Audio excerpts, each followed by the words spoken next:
Are they still together? Yeah. Yep, they That's- are. I'm so happy for both of them. Good thing. I hope maybe do some talking. Find out what the latest is.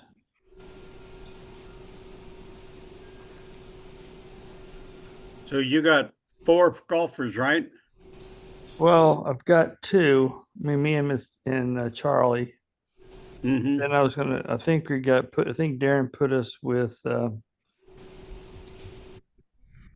Curtis and Jeff. Jeff Chestnut. Yeah. So That's a good group. yeah, it'd be fun. Of course, Charlie and I played today, and we did not do well. Got it out of your system. You'll be ready for Friday. I'm just 3-putting everything, Bob. I can't Ah. stop. You know the feeling? Yeah. And everything's lipping out. You just, Well, I went to the course to practice on the practice green, Yeah. and I swear everybody on the practice green had never ever been there before because everybody was shooting at a different hole and only one hole at a time, and they were shooting every different direction. Oh, I wow. tried to figure out what they were doing and decided that nobody had a clue. Yeah. And all I could do is get the lines, and I was pretty good with the lines. And I thought, well, if I can get the lines good enough, then I can probably drop some putts. Yep, it's all about aiming and distance. I couldn't figure out this speed. I can either short or long all day. But just get the hole in the way, and that'll take care of it. Really? No one's ever told me that because I'm real good at missing them. There's room for 2 golf balls to go in the hole I'll at never the forget same that. time. Try it. Yeah. That's a big hole. Think big. There you go. Sounds like you were at a Shrinks. putt course. Yeah. How you doing, Trip? I'm doing good. That's This good. evening, apparently I'm Pam. I can't get the screen to do what it's supposed to do, so I'm You're Pam. okay. She's not going to be here, so She's not sick or anything, is she? She okay?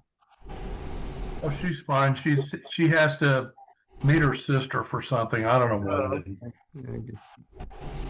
She's out in Bridgeland. Yeah, life happens. Don't miss her. Yeah, that's it. That's where we should live.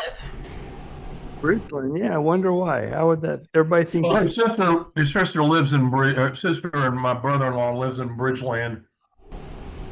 it's not far from y'all's house, at least.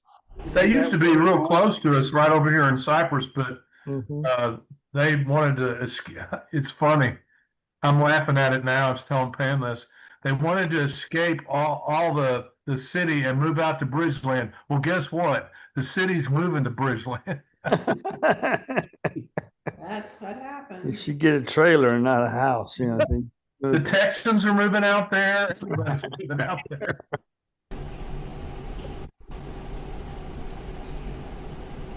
For now, it's beautiful though. Yeah.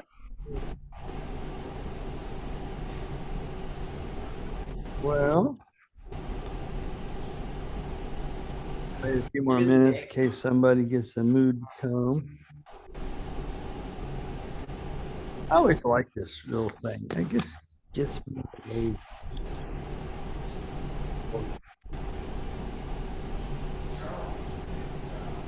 Steve, you're muted. On the screen, not your. On the screen, Steve. Is Catherine still in Washington, David? No, she's right here. Oh, okay. Talk to Karen. Karen called. I always liked it, and this in Bible study this morning, Carol was trying to explain to everyone what a good program this is, and she did a good job of explaining it. We just didn't get anybody that would come. People are I doing came. what- I brought my Yep. wife. There you go. We can check Bob and Marissa off. They're here. Yeah, Yep. they get attendance points if we were handing out points. That's perfect attendance. And just something, I just continue to do things that really speak to me. So I always get fed by this. I never feel like I'm doing something out of obligation. I feel like I'm doing something that touches me. And then an offering Being- to what's best for them. We enjoy what you've created, David. It's a good thing. It's different. Yes. Very good. Thank you. It's totally different. And if I could, none of this happens without the Holy Spirit. I promise you that. Yep. And see, Uh, tomorrow at 10 a.m. I've got to double check that. But we're going to be doing a program. Pastor Logan is going to be doing a Monday, Thursday program Yes. for the children. This is a great story. I need to get a Zoom thing. When going is that, for Steve? We're doing, Pastor Logan is doing a Zoom Monday, Thursday service for the children there. He's going to do. We were Oh. talking. I was talking to him. I said, "It'd be great for those confirmands to do some foot washing to begin to understand what service means." He agreed, and so he is going over to confirmand's place, and he's going to do a foot washing ceremony with him. And they're all excited. that'd be good. Pastor Logan's coming, Oh. and he also said you recorded the song they sang. Mm-hmm. Jesus Christ is risen today. Yep. We can get that somehow from you. We can. It's on our YouTube channel. Is it? Okay. Yeah. And Saturday, man, it was hearing them sing, and it was amazing. And I teared up. It was such an awesome thing. And it takes a lot to get tears running out these eyes. And it just, Yeah, It it wa- was great. I was out working in the yard and I came in to eat lunch and I saw the message from Steve that they were on and I got on there and it was great. and I'm going to recommit myself to being there on Saturday mornings as much as I can. That's all we can do. I mean, I think them seeing me, Beth Ann, Laura, Mom, there Saturday, it was very inspirational for us, but it was also very inspirational for them. And it was just amazing. Yeah, and Sunday, the little boy that read as prayer leader, Yes. Success, I think is his name. He was so good. Hello, His English Pastor was Darren. really good. He's reading. Yeah. We were waiting for you to start, so I'm glad you're here. We just kept saying, "Oh, she's coming, she's coming, she's coming." I know she'll be here. Well, I am at work, so I thought that was what it was going to be. I was going, how's she going to make yeah, and I can't figure out how to do picture on here. it? But yeah, I want to talk to you about that Monty Thursday. I'd like to see. There we go. Okay. All right, And let's get started on the service. Here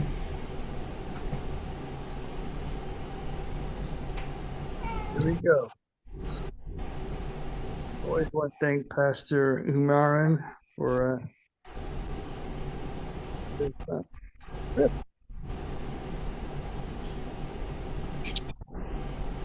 and our players this evening. Yeah, let's get it all organized. Laura's here, I'm here, Shirley's here, Tripp's here, Pat. Oh, Tripp's gonna do Pam's part. I'm not sure Catherine will be there, but she doesn't. I'm going to be James the Lesser, James the Greater, and Thomas. There you go. You're solid. And we got anybody else? To Bob? You want to pick up? You want to sight read something, Bob? Yeah, I can do that. Why don't you pick up Andrew? Because Catherine has got a thought of things. She's Andrew. yeah. Okay. And let's see, Shirley, do you want a part? I'm sure we can plug you in. She's Yeah, got here's a Matthew. part. I'm Oh, Matthew. you're Matthew. That's fine. Okay. Thank So you, let's thank you. remember that Bob is Andrew. All right. That's the only change we've made, right? Yep. Okay. Judas and I think I got it. Bob is Andrew. Judas. So I'll get in a good mood here. I'm going to turn off some of the lights just to kind of create an effect in my house here. Okay. Yeah, I'm excuse me. I went to, so I'm You're making Judas. You're Judas and Simon the Zealot. sure. All right, here we go.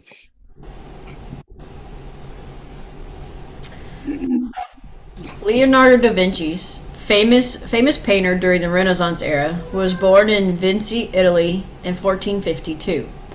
While he has a collection of beautiful works, perhaps one of his most famous paintings is The Last Supper.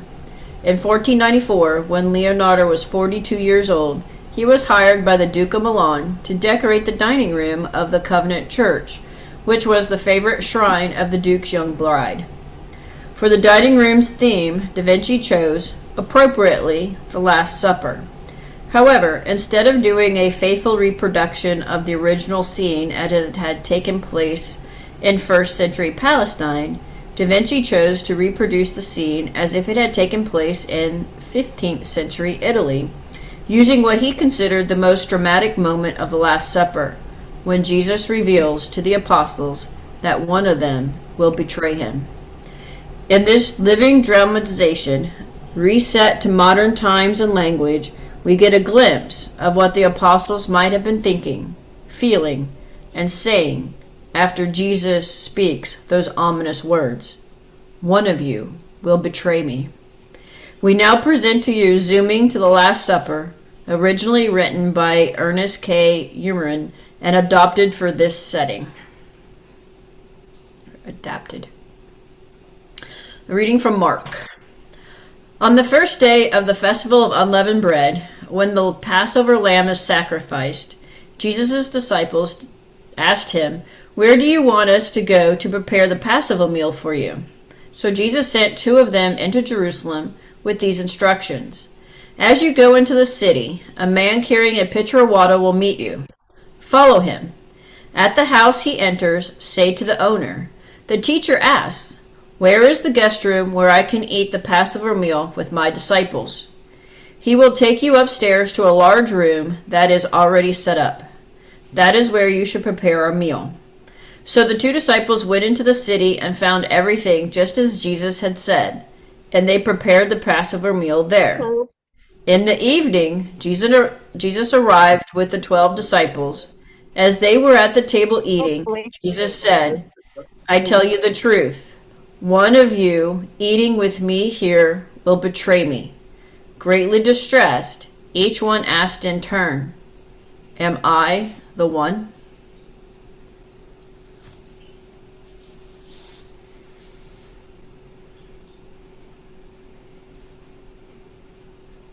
That's you, Pastor Tart. Making sure. My name is Nathaniel, but my friends call me Bartholomew. Like many of the other disciples, I am a fisherman. I met Jesus when I was working as a disciple of John the Baptist. My friend Philip came to me and said, "We have found the man whom Moses and the prophets called Jesus of Nazareth, the son of Joseph." I laughed and said, "Can anything good really come out of Nazareth?" I wasn't trying to be mean. Nazareth is just such a small town and so insignificant that I couldn't believe God would reveal his chosen one there. But Philip just said, "Come and see." And he took me to meet Jesus.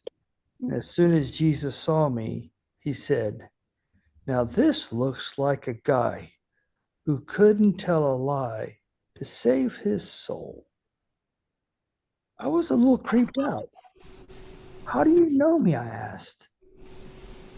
Jesus said, "Even before Philip called you, when you were under the fig tree, I saw you. You see, when I was a baby, my mom would leave me under the shade of the fig trees when she had to go to work in the fields. And Jesus knew little things about me that even I didn't remember, possibly even since the day I was born. I just knew that this guy was the real deal. I told him, 'You are the Son of God, the King of Israel.' I've served him as a disciple, a chosen apostle ever since. Yet now, in the middle of this special supper, he tells us that one of us will betray him. How can this be? How could one of us, one of his closest friends, possibly be a traitor?" In the back of my mind, I kept asking, could it be me? Am I the one? Go to dark Gethsemane, ye that feel the tempter's power, your Redeemer's conflict see. Watch with him one bitter hour. Turn not from his griefs away. Learn of Jesus Christ to pray. My name is Matthew, but some people call me Levi, or that darn tax collector. Like Zacchaeus, you may even know me by a total different name, because I actually changed both my name and my life when I became friends with Jesus. It was a regular boring day at the tax booth, collecting taxes, when Jesus burst in and exclaims, "Follow me," and runs back out. It was just so different from my everyday routine that I just had to follow him. In fact, he was so interesting that I invited him and his disciples to a dinner party I was having that night with some of my coworkers and business partners. I was so embarrassed and horrified when the Pharisees showed up and started criticizing Jesus for eating with sinners like me. But Jesus stood up for me and said to them, "Those who are healthy don't need a doctor, but those who are sick do." I was impressed, and I knew that this was the kind of life I wanted to lead, the kind of person I wanted to be. I did some more research, studying scriptures closely, listening to Jesus' sermons, and eventually repenting and following him. I know now that he is the Messiah, God's anointed, the one the prophets talked about, and I plan on writing a paper to prove it, using our sacred writings and by taking notes using his Sermon on the Mount in Galilee 3 years ago. I was so excited, ready to bring a new gospel and good news for everyone to the world, when Jesus throws this bad news at us that one of us will betray him. I feel like my past is coming back to haunt me. Will the others suspect me because I used to be a tax collector? Even worse, do I even trust myself? Am I the one?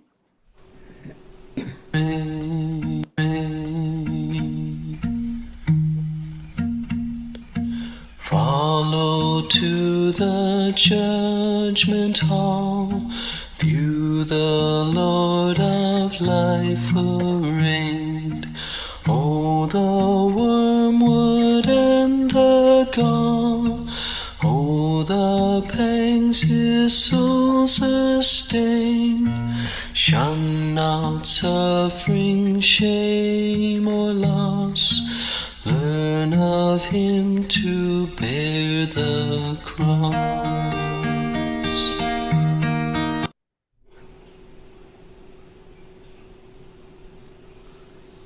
My name is James. It's a pretty common name, though, so sometimes people call me James the Little or James the Lesser because I'm a little smaller than the other James. My dad's name was Alphaeus, so I'm also known as James the son of Alphaeus. I'll never forget the first time I saw Jesus. I was walking down the road where John was baptizing when I noticed a huge crowd gathered. I was curious to see what was going on, so I went down for a closer look. This man, Jesus, was asking John to baptize him, and John was refusing, but Jesus insisted. When John finally gave in and finished baptizing him, I swear I saw the sky open up and the Holy Spirit swooping down on Jesus in the form of a dove. The whole crowd heard a voice from heaven saying, "This is my beloved Son, with whom I am well pleased." At the end of Jesus' first year of public ministry, he chose me as one of his 12 apostles, and we've been best friends ever since, walking and talking together, praying together, and me working to learn everything I can about him and his heavenly Father. But now Jesus is saying that one of us will betray him. No way. It would have to be a stranger, somebody crazy and outside our group. But Jesus is so sure. And I have to ask myself, am I the one?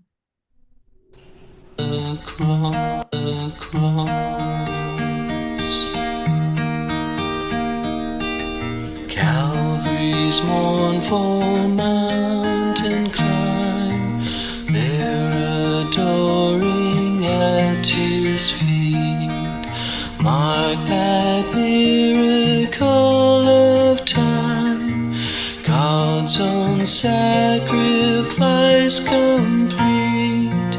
It is finished, hear the cry, learn of Jesus Christ to die.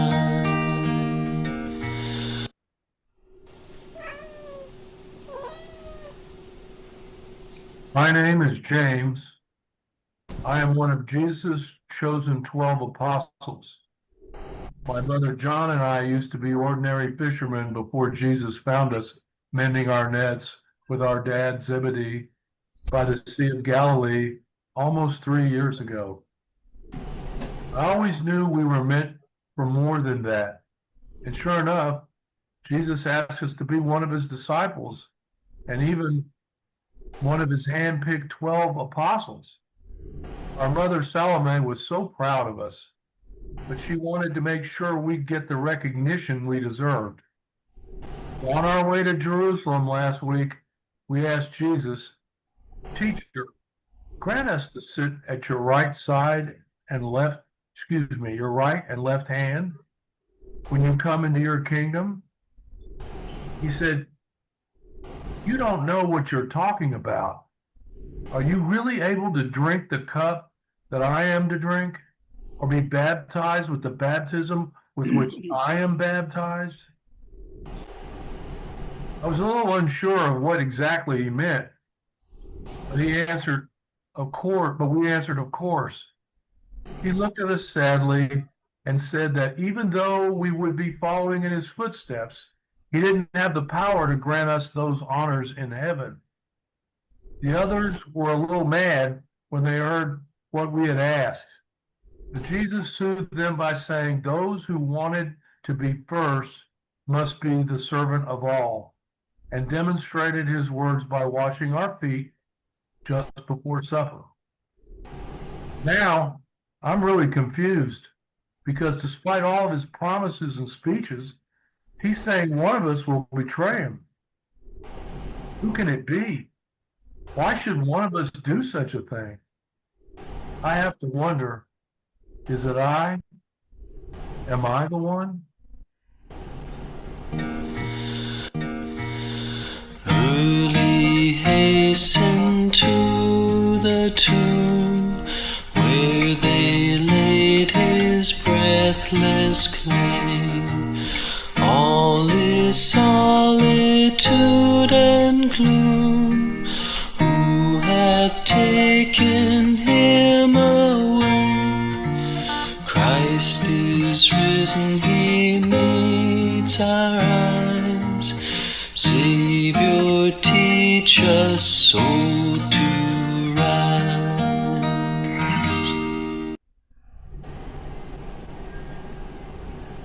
Hi, I'm Andrew, Simon Peter's brother. Everyone calls me Andrew the Bringer because that's what I do best, bring others to Jesus. I'm not really talented, just an ordinary Joe, just like one of you. But I've done my best to serve Jesus with what little gifts I do have. I'm the one who brought my brother Peter to Jesus, and it's been so amazing to watch him be transformed by Jesus. You've heard about the crowd of 5,000, right? I'm the guy who actually found the boy with the original 5 loaves and 2 fish. Just the other day, some Greeks came looking for Jesus, and I was called in to help them see the light.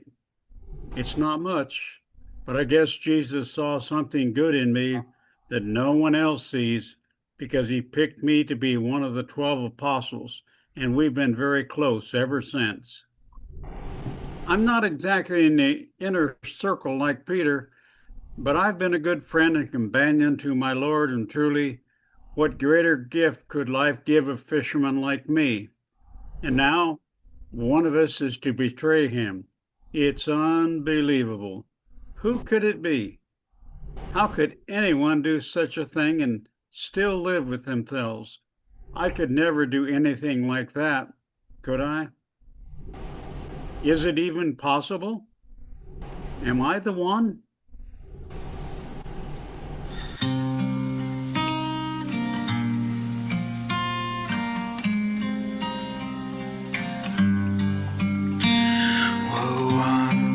Love is this, oh my soul, oh my soul.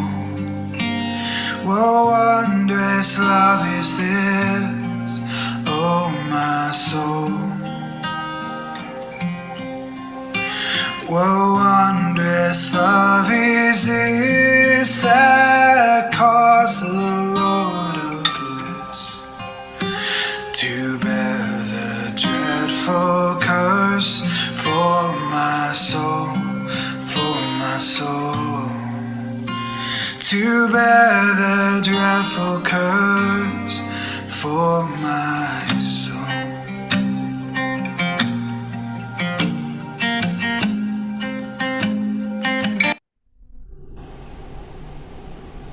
My name is Judas of Kerioth, or Judas Iscariot. Did you know I'm the only Judean in this group? Everyone else came from Galilee, but my home is in the village of Kerioth in Judea. Whatever, despite my humble beginnings, the others must have trusted me because they elected me their treasurer. And Jesus definitely believed in me because he chose me as one of the 12 apostles. You know, a lot of people say that I've taken money for my own use and that Jesus aimed his talks about love of money and greed directly at me. But of course, I complain.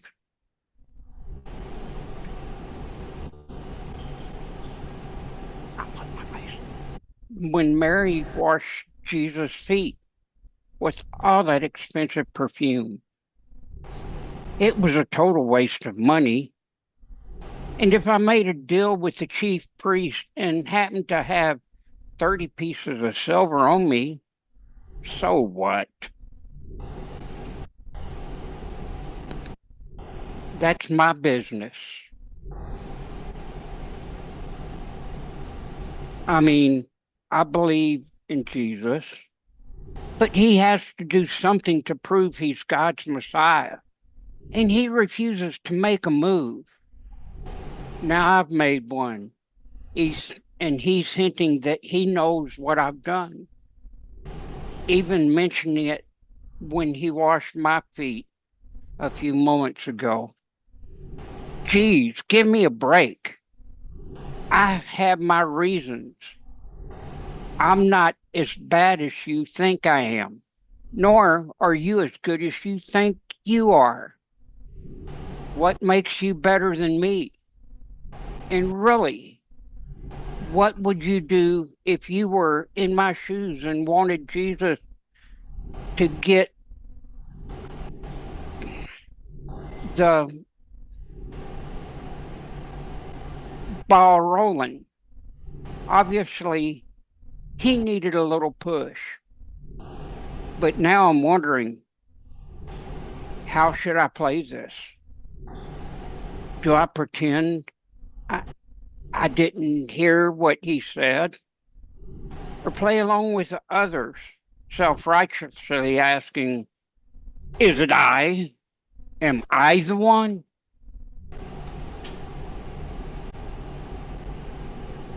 When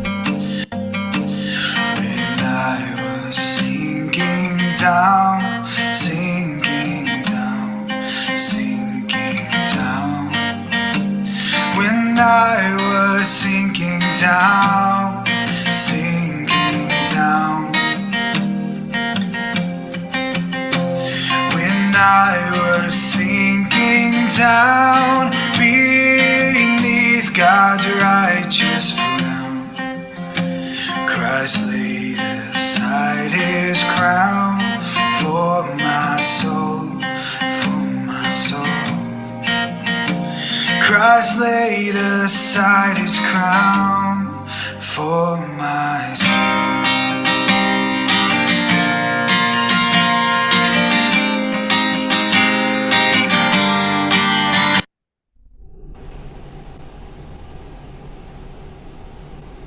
Hello, my name is Philip.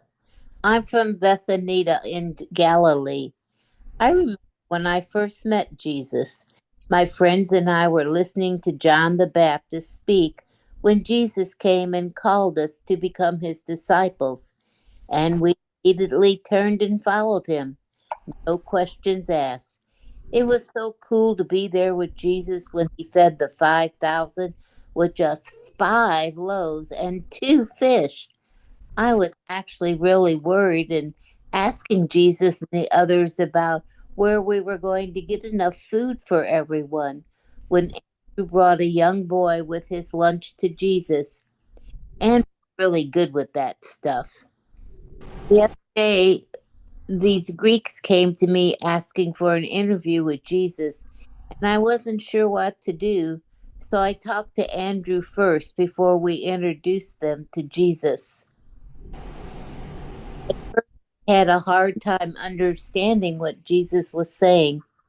He told things like God was our Heavenly Father, and it just seemed way beyond my understanding. Now, having listened to him for a long time, I think I understand what he's saying. It almost seems like anyone who has met Jesus has pretty much met the Father, because in Jesus I see everything I would want and expect to see in the Father. There's absolutely nothing about Jesus that I wouldn't want to find in the Father. But if that's true, how can there be a traitor in our group like Jesus says? Doesn't he know that by betraying Jesus, he's also betraying God? Could anyone be that blind? But am I the one?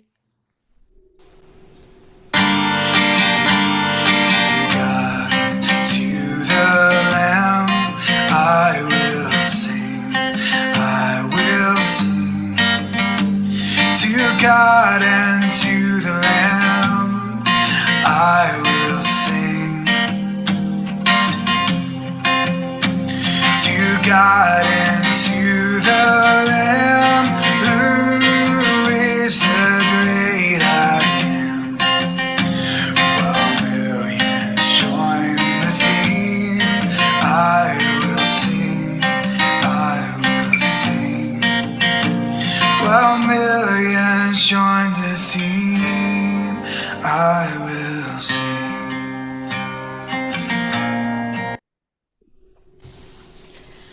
I'm Thaddeus, one of the disciples whom Jesus called to be an apostle. It's such an honor. Jesus chose just 12 of us to become the foundation for a new kingdom, just like there were 12 tribes who were the foundation of the old Jewish kingdom. I don't feel like I deserve to be among his apostles, but he chose me, and I'm just honored. It was such an amazing day. After a night praying, Jesus called each of the chosen apostles to him and gave us all authority over demons and the power to heal all kinds of diseases and illnesses. He told us to go out and preach that the kingdom of heaven is here. He warned us that we'd have to be as wise as snakes and innocent as doves, since he was sending us out like sheep being thrown into a pack of wolves.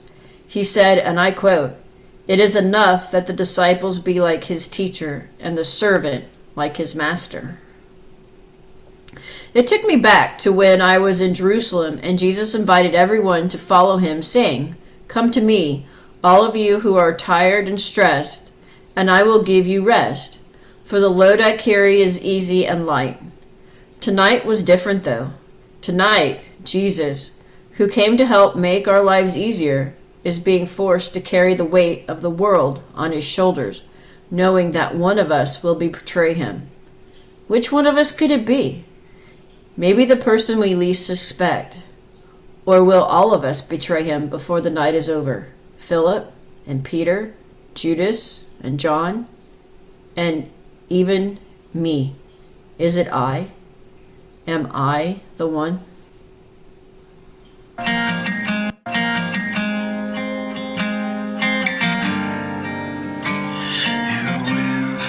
Death, I'm free. I'll sing on, I'll sing on. And when from death I'm free, I'll sing on. And when from death I'm free, I'll sing his love for me. And through eternity, I'll sing on, I'll sing on. And through eternity, I'll sing on.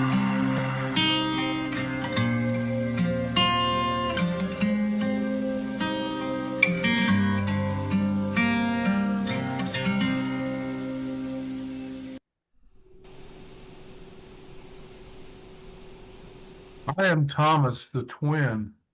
Some people call me Didymus, which means, go figure, the twin. While I'm not totally a glass half empty kind of guy, I usually do require evidence before I believe in something, just so I can see proof before jumping on the bandwagon, so to speak. I'm not a total stickler, though. Sometimes I'm really brave and spontaneous. Like the other day when Mary and Martha sent word to Jesus that their brother Lazarus was dead. Jesus wanted to go see him, but most of our friends were afraid to go to Bethany because Jesus was so unpopular there.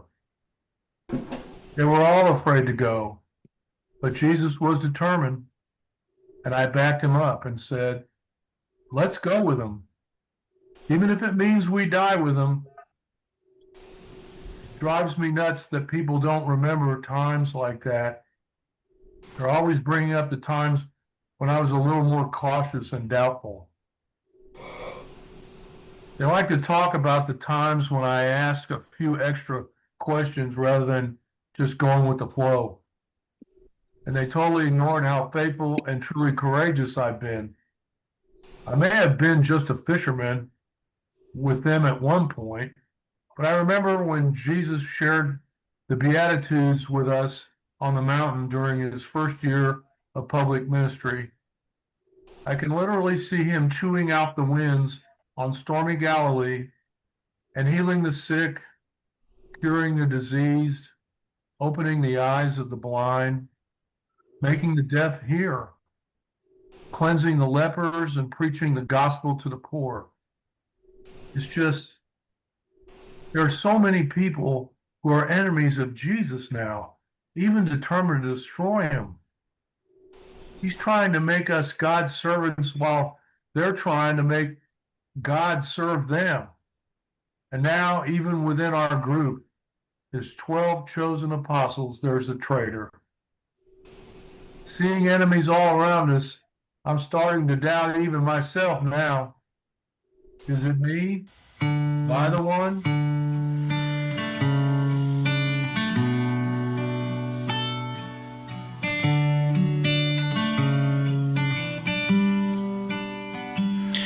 Oh, soul, are you weary and troubled? No light in the darkness you see. There's a light for a look at the Savior, and life more abundant and free. Turn your eyes upon Jesus. Look full in his wonderful face, and the things of earth will grow strange and dim in the light of his glory and grace.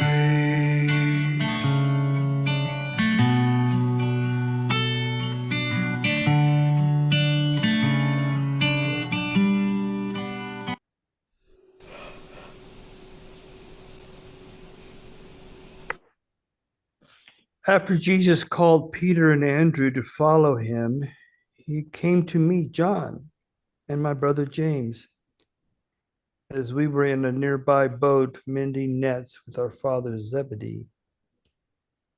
As soon as he called us, we left everything we knew, right down to the boat and our dad, and followed him. It's been both the easiest and the hardest thing I've ever done. Seeing him perform miracles and preach, I believe he is God as much as anyone will ever be. Yet seeing him as a friend, sharing his struggles as well as his hours of victory, I love him as a person too.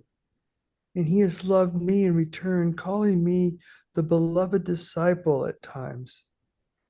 I was there on the Mount of Transfiguration, sharing his glory, and he put Peter and I in charge of the Passover celebration arrangements here tonight because he trusts us and considers us his closest friends.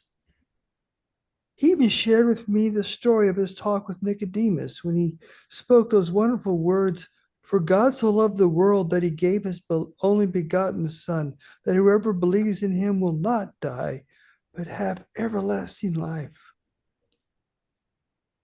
Someday I want to write a book of his sayings and all the amazing things he's done so that everyone can read them and believe that Jesus is the Christ, the Son of God, and share in everlasting life with him. Yet he just said that one of us was a betrayer. I almost can't believe it. I don't want to believe it. But it must be true, or he wouldn't have said it. Who could it be? Not my brother James or Peter or Andrew. Just as likely to be John, the beloved disciple. And that's not possible. Or is it? Could it be me? Am I the one? Through death into life everlasting, he passed and we follow him there.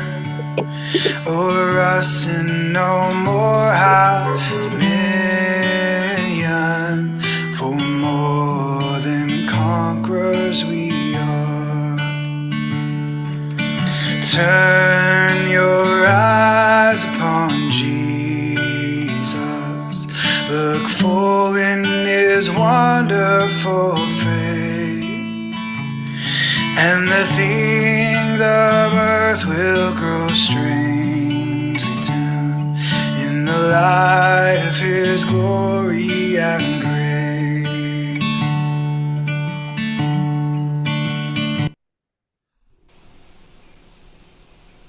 Jesus called me. I was hanging out with the bad crowd, known as the Zealots. Basically, we're a bunch of angry, trigger-happy revolutionaries, all armed and ready for rebellion against Rome.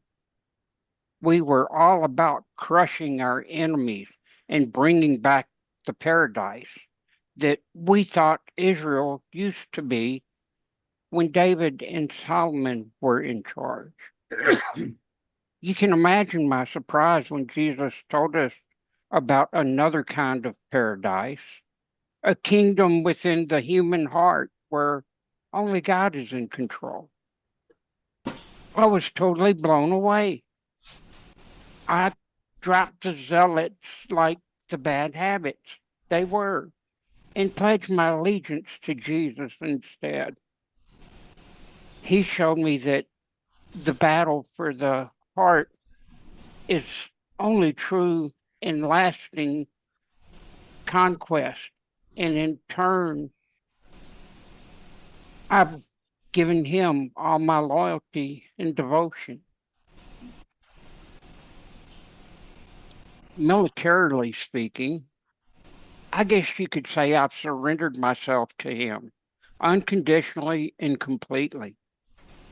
I've raised the white flag, vowing to think like he thinks, to love as he loves, to obey as he obeys, to serve as he serves, and even to love those he loves. Some from my old gang think this means I've given up my freedom and free will. But for the first time in my life, I actually feel free. I'm not afraid of Rome anymore. Power and gold may be mighty, but God is truly almighty. But even now within our group, the master says they're a traitor, a deserter, a spiritual Roman among us, one who will try to take by force what can only be won with love. Who can it be? Matthew, the tax collector and former servant of Rome? Or does everyone suspect me since I'm the only one with a history of violence? Is it me? Am I the one? Turn your eyes upon Jesus, look full in his wonderful face, and the things of earth will grow strangely dim in the light of his glory and grace.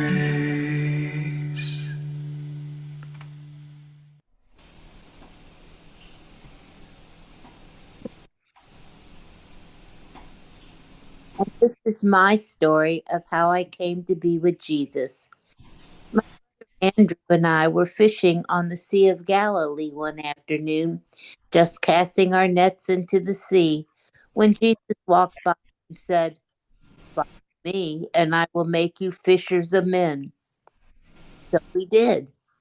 Then one morning, after a long night of working with nothing to show for it, he said to me, "Son, take the boat further out and throw your nets out for a catch." I was pretty skeptical. exhausted and a little cranky at that point. But I told him, Master, we have been working all night and have caught nothing. But if you tell me to, I will let down the nets. As we did as he said, we had fish swimming like crazy into our nets. We actually caught so many fish, we had to call other boats nearby to come help us bring them all back to shore.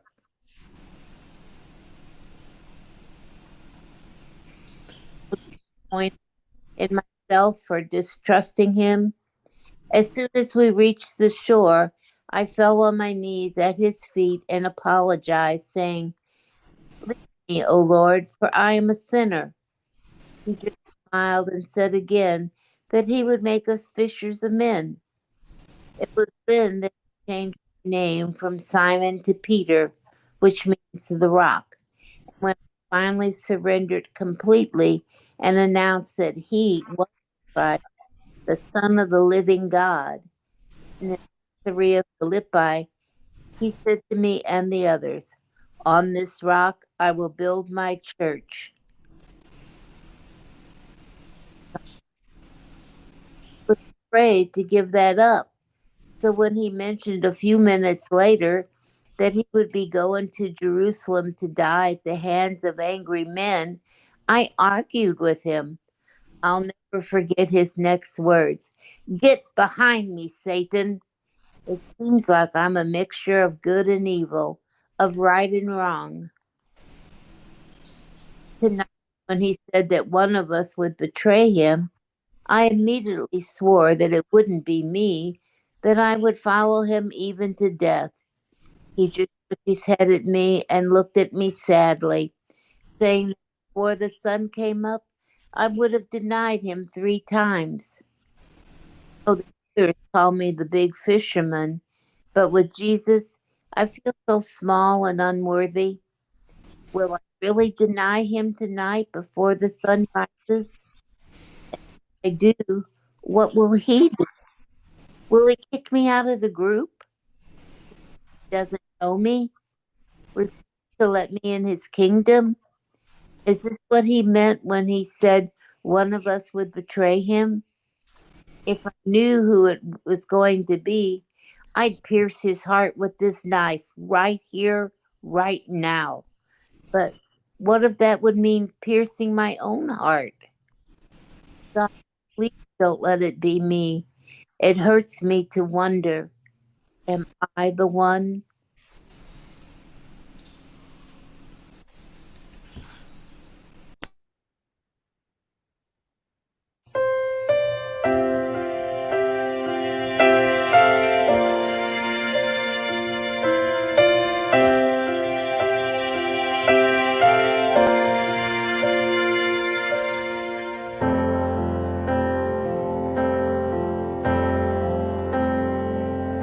How deep the Father's love for us, how vast beyond all measure, that he should give his only Son and make a wretch his treasure. How great the pain of searing loss, the Father turns his face away, as wounds which mar the chosen one bring many sons to glory.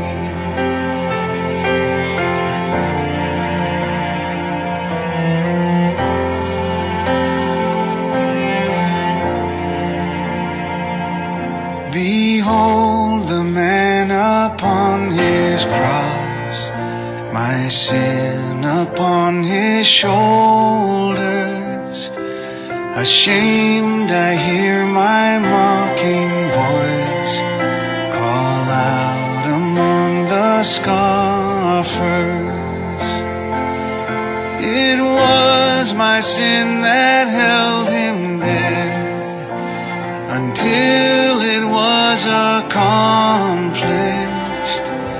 His dying living breath has brought me life. I know that it is finished.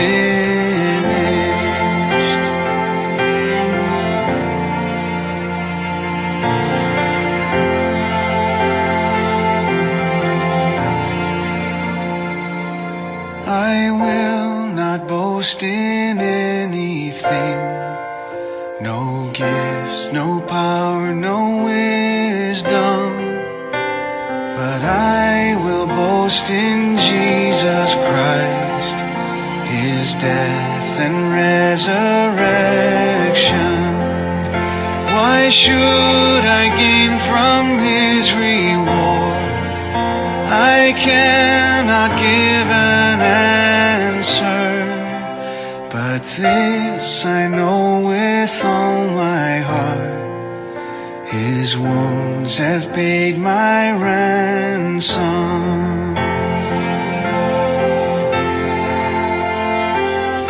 Why should I gain from his reward? I cannot give an answer, but this I know with all my heart: his wounds have paid my ransom.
Have a good rest of your evening.